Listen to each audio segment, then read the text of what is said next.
Stan Gibilisco here, proprietor and operator of amateur radio station W1GV Whiskey 1.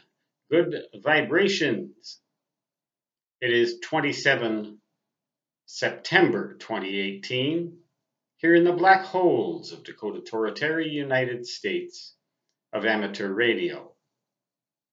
Would you believe that here in the town of Lead, L-E-A-D, about 3 miles south of Deadwood, South Dakota, we're expecting up to an inch of snow to accumulate on the unpaved surfaces, yards, things like that. I doubt it will accumulate on the pavement, but only two types of people try to predict the weather here in the holes, and I've said this before: a damn fool and a meteorologist.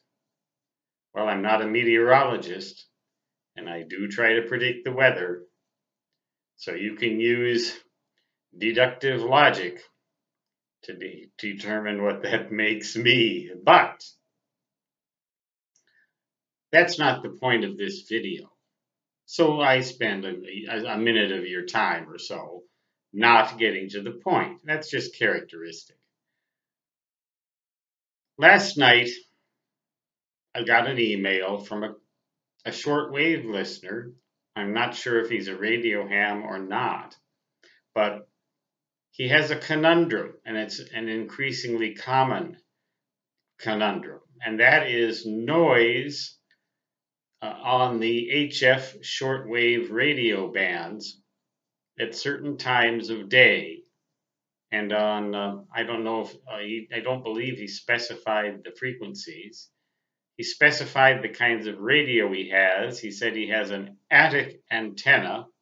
I can tell you right now, that's a big minus right there, to have an indoor antenna and expect low noise on the HF bands. And I'm talking about human-made noise, appliance noise.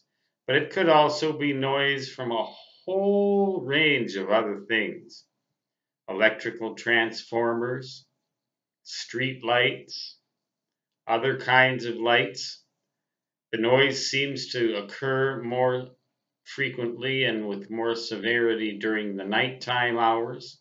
And he offered a whole bunch of specifics and asked me rather for advice.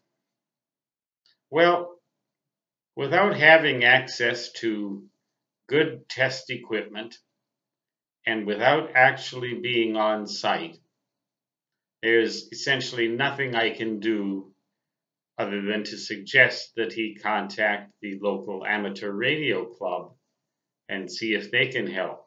Because in order to figure out a problem, in order to resolve a problem like that, I don't know, sometimes they can't be resolved. But in order to figure out what's causing it, you have to track down the cause. And you need special equipment to do that, and you need to be there to do that. And you need to observe the problem in various ways that competent amateur radio operators would know. Unfortunately, my colleague lives in Massachusetts, whilst I live quite a long ways away from there, both in terms, I suppose, well, in many terms. But one thing we do share, though, and that is severity of human-made noise.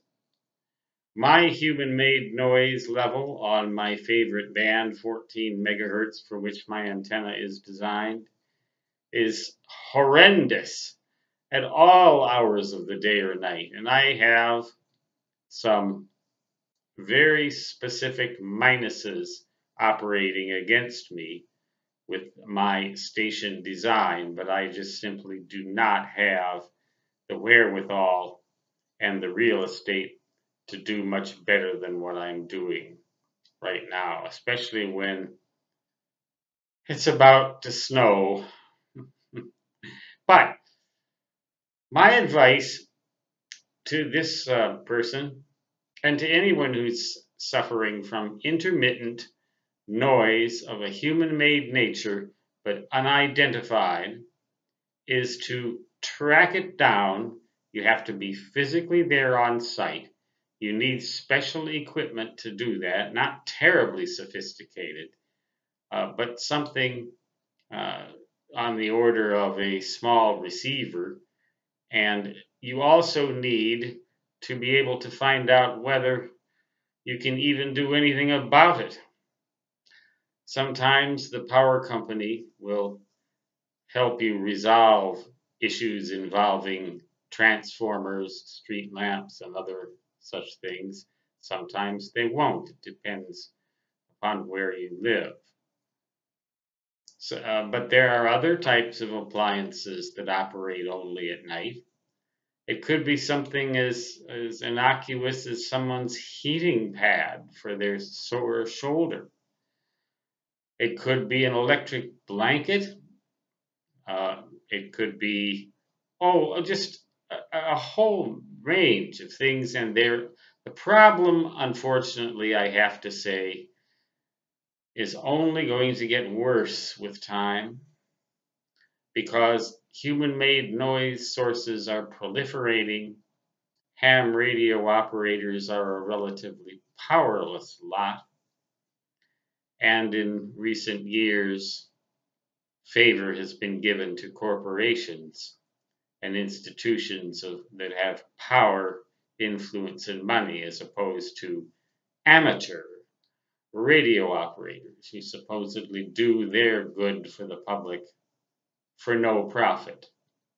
Perhaps it would make sense in Congress to someone's ears to say that if we radio amateurs are no longer able to offer the public service which has saved so many lives because of this conundrum of human-made noise, the public at large will lose a free benefit that it has enjoyed for decades.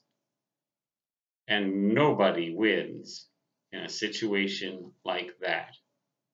But I'm just one lonely radio ham out in the wilds of Dakota Territory, awaiting a storm about which I perhaps can track down and watch and identify and see what it's doing and where it's coming from. But I can do absolutely nothing about it, even on site. Stangibelisco W1GV Whiskey 1 Good Vibrations saying 73, which means best regards in ham radio jargon. And so long, which, in my native fist, regardless of the human-made noise level, shall now and forever after translate to da-da-da-da-da-da.